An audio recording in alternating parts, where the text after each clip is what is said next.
जो कंस की याद आई वसुदेव देवकी रोने लगी।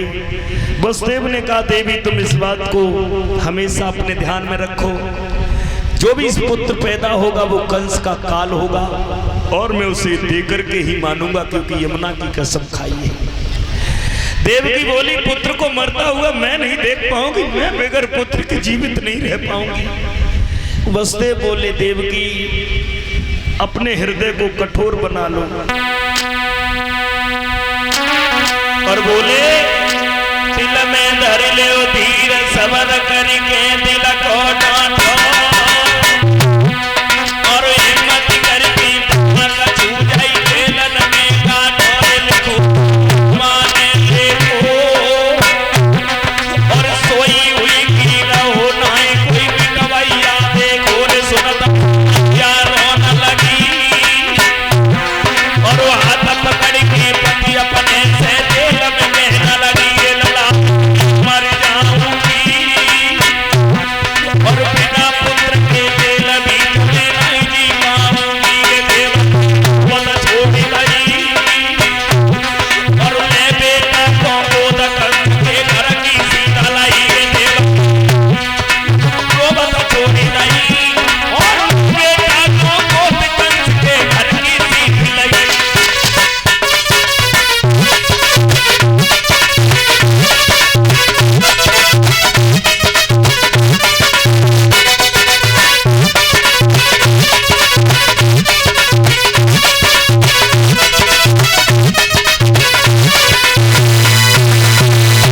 कंस के पास उस बच्चे को लेकर के चले, देवकी को रोता हुआ छोड़ दिया। लेकिन रास्ते में जा रहे हैं तो बड़े विचार कर रहे हैं। दीन बंधु कैसा निर्दयी बाप हो जो अपने बच्चे को स्वयं काल के काल में लेके जा रहा हूं। ऐसा कोई बाप नहीं होगा जो जानबूझकर अपने बच्चे को मौत के मुंह में ढकेल देगा। मुझे क्षमा कर देना मेरे लाल, मेरा कोई कसूर नहीं है। और रो करके बोली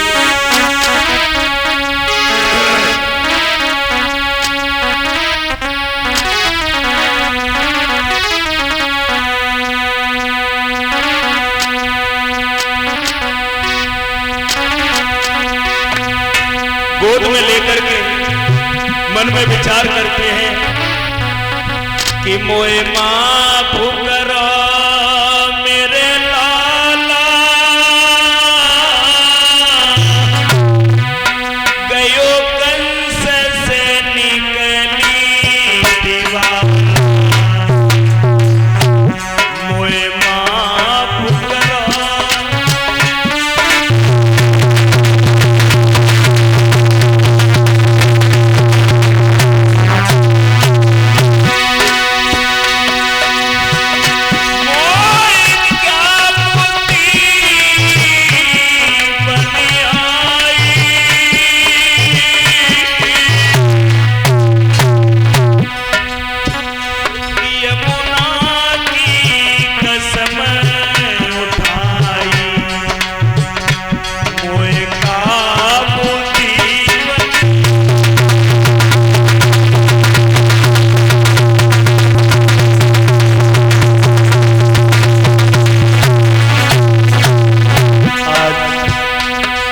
पुत्र से ही क्षमा मांग रहे हैं, मुझे माफ कर देना।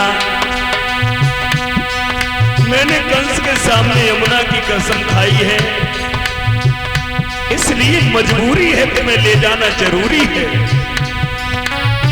जल्दी बेटा को ले,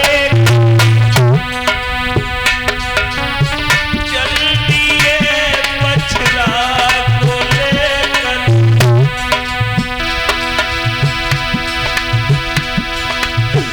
कंस डिग जाने लगे, जल्दी बेटा को लेकर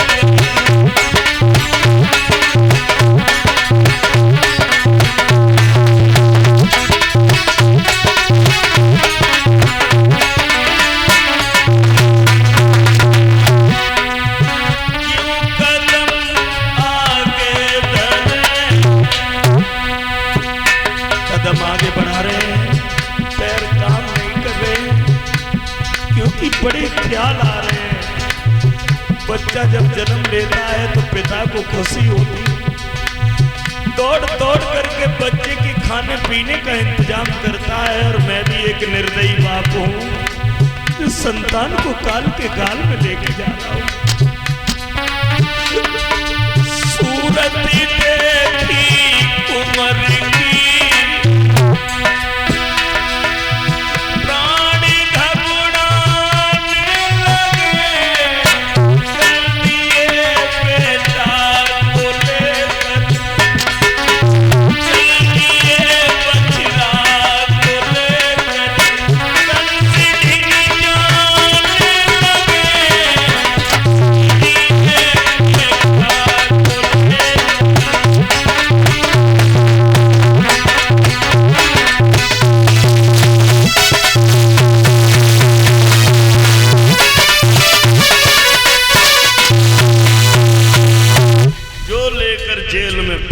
जेल से दरबार में पहुंचे, कंस की नजर पड़ी।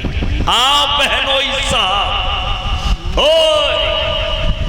बहुत दिन बाद आए हो, क्या लाए हो? जवाब दिया कुछ नहीं, पुत्र ने जन्म लिया है, वही लाए। कंस बोलो जाए क्यों लाए? ये तो पहला होगा ना, इसे ले जाओ, 8 माह हो तब दे जाना, इससे हमारा कोई काम नहीं निकलेगा और ये हमारा दुश्मन नहीं है।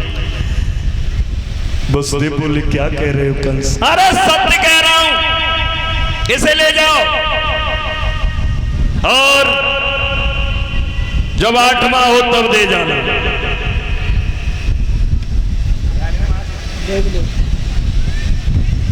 जवाब दिया कंस तुम्हें हमारी उम्र लग जाए, हमारी पत्नी की उम्र लग जाए, लोग कहते तुम राक्षस हो, अरे तुम बड़े दयालु हो, तुम हमेशा जिंदा रहो, अमर हो जाओ, मरो ही ना, हमारी दुआ है। क्या इस बच्चे को वापस ले जाऊं? हाँ हाँ ले जाओ, 8 माह हो तब दे जाना, इसे ले जाओ। चली गई और इतने नारद ने सोची बाबई बा, क्या जहर के घड़ा में अमृत की बूंदें कहां से आ गई? जब कसाई को दया कहां से आ गई? और अगर ऐसी दया आवेगी तो भगवान नहीं आएंगे। उठाया बीड़ा, कोई गीत गाते गुनगुनाते आ गए, कंस के कान में कह के चले गए, कंस पागल न बन जाओ, 8 माह पहला हो सकता है, पहला 8 माह हो सकता है, इसलिए जो बच्चा जन्म ले उसे मार दो। नारद के कहने पे कंस ने फिर देवकी के एक बच्चा छोड़ा ही नहीं, जो जन्म लेता है मार देता है। ऐसे ही 6 पुत्र मार दिए। 7वां जब गर्भ आया है और उस गर्भ में साक्षात नारायण भगवान के भैया शेषनाग जी आए। देखो जब कोई नारायण राम बने थे, शेषनाग लक्ष्मण बने। अब की बार वही नारायण कृष्ण बन रहे हैं तो शेषनाग बलराम बन रहे हैं, बड़े भैया बन रहे हैं। बड़े क्यों बने मालूम? उसमें भी एक कारण है। जब लक्ष्मण छोटे थे, 14 वर्ष वन में गए तो लक्ष्मण सोए नहीं। जब राम सो जाते थे लक्ष्मण पैर दबाते थे, राम डांटा करते थे, लक्ष्मण तुम सोते नहीं हो, पूरे दिन पूरी रात पैर दबाते रहते हो, जाओ लेट जाओ, सो जाओ। लक्ष्मण डांट सुनकर उठकर जाते थे, चारपाई पे लेट जाते थे। सोते तो थे नहीं, यही सोचते थे अभी छोटा हूं इसलिए डांट देते हो, अगली बार बड़ा बनकर के आऊंगा तब डांट के दिखाना। तो इसीलिए वो बड़े बनकर आए हैं कि पहले राम ने डांटा था, अब हम डांटेंगे और डांट करके प्रभु की सेवा करेंगे। जैसे ही शेषनाग आकर के देवकी कुदर में बैठे, प्रभु को बाद में ध्यान आया, कंस राक्षस है, जन्म लेते ही लेते बच्चों को मार देता है। तुरंत माया को बुलाया और कहा जाओ देवकी के उदर से उस बच्चे को खींचो और बड़ी रानी के गर्भ में प्रवेश कर दो। बड़ी रानी के रोहिणी के गर्भ में माया ने उस बच्चे को देवकी के उदर से खींच लिया, रोहिणी माता के गर्भ में प्रवेश कर दिया। देवकी ने ढिंढोरा पीट दिया, मेरा 7वां गर्भ खंडित हो गया। कंस बोला अच्छा हुआ, मुझे मारना पड़ता, स्वयं मर गया। अब कंस के अत्याचार से ये पृथ्वी विदीर्ण हो गई, दहला गई। गाय का रूप लेकर ब्रह्मा के सामने रोई। ब्रह्मा जी ने भगवान से बात की तो ब्रह्मा जी के हृदय आकाश में नारायण ने आदेश कर दिया, जाओ ब्रह्मा जी, जितने देवता हैं उन सब से कहो क्या कहना है। बोले बताओ ना प्रभु। भगवान बोले सुनो, तुम सब जइयो भूमि पे धरो यादवीर। ब्रह्मा जी देवताओं को आदेश दे दो, सभी जाकर के यादव बन जाए। और ये अहीर वैसे तो सब देवता ही है, और देवता है इसलिए देवता का काम होता है सबको देते ही रहते हैं। गरीब को धन देते हैं, निर्बल को बल देते हैं, कमजोर को सहायता देते हैं। ये हमेशा दूसरों की मदद करते रहते हैं और इसीलिए लोग इनसे जलते हैं। यादव जाति से प्रेम करने वाले माला माल हैं, और यादव जाति से चलने वाले जल जल कर काले हो गए, कुछ नहीं कर पाए। क्योंकि ये यादव किसी के सामने न झुके हैं, न झुकते हैं और न कभी झुकेंगे।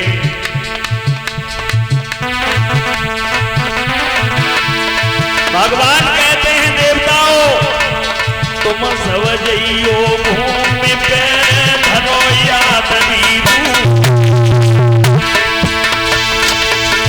और आऊंगा यदुवंश में बन के यादव।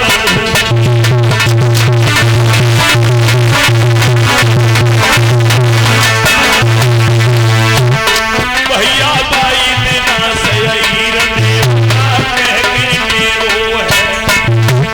वीरन बाई देना से अहीर देवता बन के मेरो है।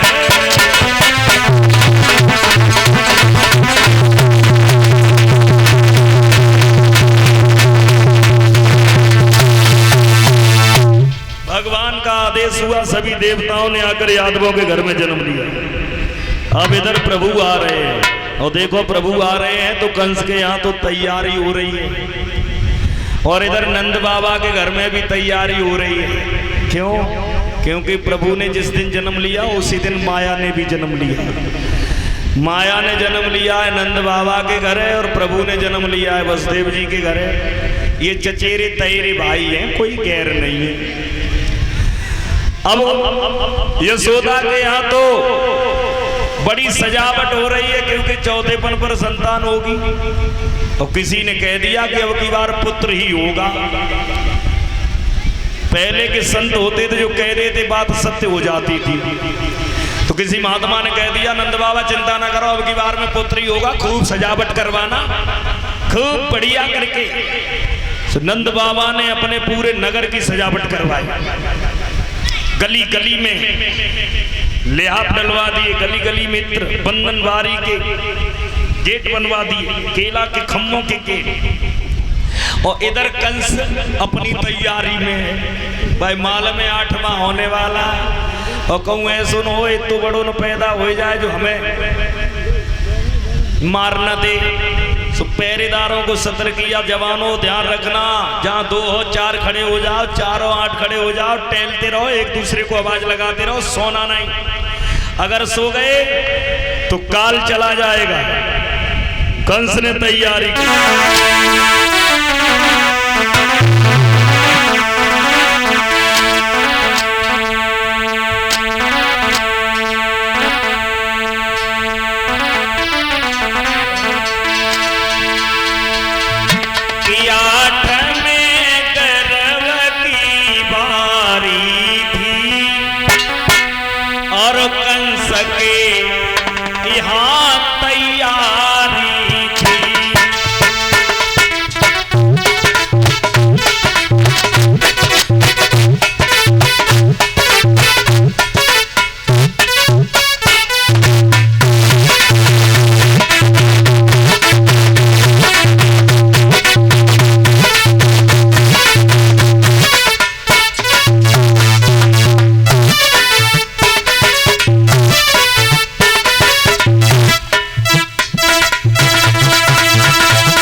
कंस ने तैयारी कर दी है और 8वां गर्भ आने वाला। भादों का महीना था, 8 तिथि थी और जैसे ही रात के 12 बजे सोई भगवान कन्हैया जेल खाने में शंख चक्र गदा पद्म लेकर प्रकट हो गए। देवकी से कहा मैं तुम्हारा पुत्र बन के आया हूं, इसलिए तुम बेटा कह दो, हम तुमसे मां कह दो। मैया बोली मैं नहीं कहूंगी। क्यों? अरे प्रभु मैंने ये कहा था कि तुम हमारे घर पुत्र बन के आना, क्योंकि देवकी वसुदेव पूर्व जन्म में एक कल्प में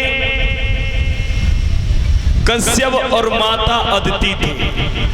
तब इन्होंने तपस्या की थी, भगवान प्रसन्न होकर दर्शन दिए थे। प्रभु ने कहा वरदान मांगो, तो इन्होंने कहा था तुम्हारे जैसा पुत्र चाहिए। भगवान बोले आज पुत्र बन के आया हूं, तुम मुझसे बेटा कह दो मैं मां बोल दूं। देवकी बोली मैं नहीं बोलूंगी। बोले क्यों नहीं बोलोगे? बोले इसलिए नहीं बोलेंगे कि तुम देखने में पिता लग रहे हो, शंख चक्र गदा पद्म लेकर आए, तुमसे बेटा कैसे बोलूं? भगवान बोले देखो तुम जानती नहीं हो माता, ये शंख चक्र गदा पद्म इसलिए लेके आया हूं, तुम्हारा भाई है ना कंस, बड़ा दुष्ट है, जन्म लेते लेते बच्चों को मार देता है। अगर हम ये छोटे बनेंगे, शंख चक्र गदा पद्म हटाएंगे, फिर हम तुम्हें बचा नहीं पाएंगे। छोटा बन गया तो तुम्हें नहीं बचा पाएंगे। अभी कंस को पता चल जाए, अभी आएगा उसे मार देंगे, तुम्हें बचा लेंगे, खुद बच लेंगे। और अगर हम छोटे हो गए फिर हम तुम्हें नहीं बचा पाएंगे। जब हम छोटे बन जाएंगे तो तुम्हें हमारी रक्षा करनी पड़ेगी। देवकी बोली मैं कैसे कर पाऊंगी, मेरे हाथों में हथकड़ी, पैरों में बेड़ियां हैं। भगवान बोले उसकी परवाह ना करो, जीव जब दुनिया को छोड़कर मेरी शरण में आता है उसके सारे बंधन खोल देता हूं, उसे मुक्त करता हूं, मेरा स्वभाव है। देखते ही देखते भगवान ने शंख चक्र गदा पद्म सब हटा लिए और छोटे से रूप में आए। देवकी ने जैसे ही हाथ किया तो हथकड़ी टूट गई, पैर बढ़ाया तो बेड़ियां खुल गई, नंद बाबा ने हाथ बढ़ाया तो उनकी भी हथकड़ी खुल गई, पहरेदार सो गए, गुजरात के जो ताले लगे हुए थे सब टूट गए। देवकी ने गोद में लिया और नंद बाबा को समझाया।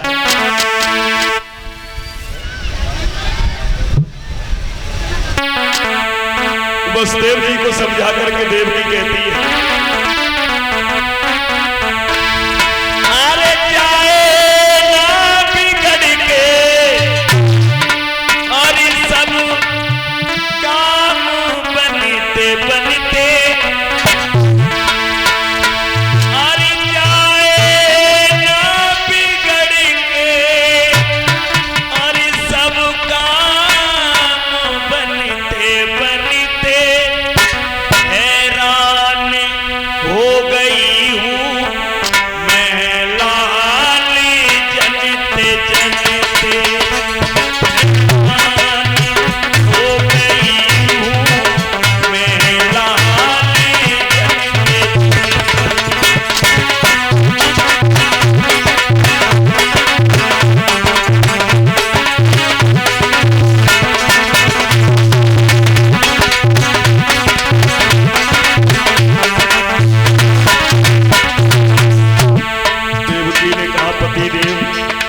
संतान को जन्म दे दे करके थक चुके हूं, कहीं कंस ना आ जाए, कहीं मेरे इस बच्चे को न मार दे, इसलिए तुम चले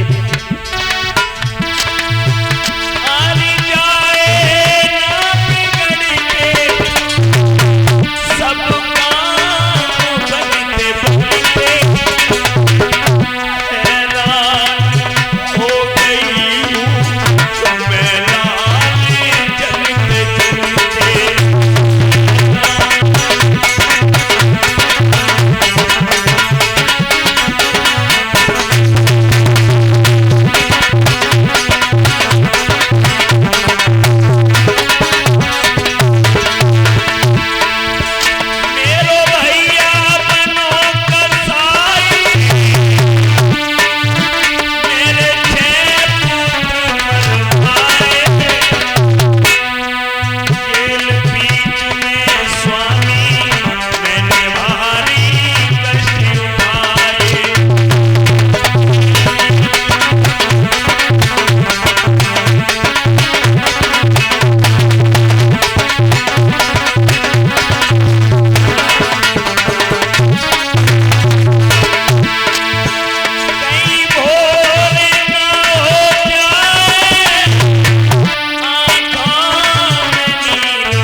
दिया, चल दिए। देवकी ने कलेजे से लगाया, दुआएं दी, और जैसे ही प्रभु को लेकर के चले, धीमी धीमी बारिश पड़ने लगी। अब इधर भगवान चले हैं। अब देखो आप लोगों के बीच में कन्हैया जी आ रहे हैं। जो भी गोला मिश्री लाए हो वो चढ़ा देना, रुपया पैसा लाए हो चढ़ा देना, और चढ़ा देना, कुछ मांग भी लेना। भगवान को खाली हाथ विदा नहीं करते। तो मैं तुम्हारी पड़ोसनी के समय 100 रुपया चढ़ाइए, लेके आ जा भैया कन्हैया जी को। देवकी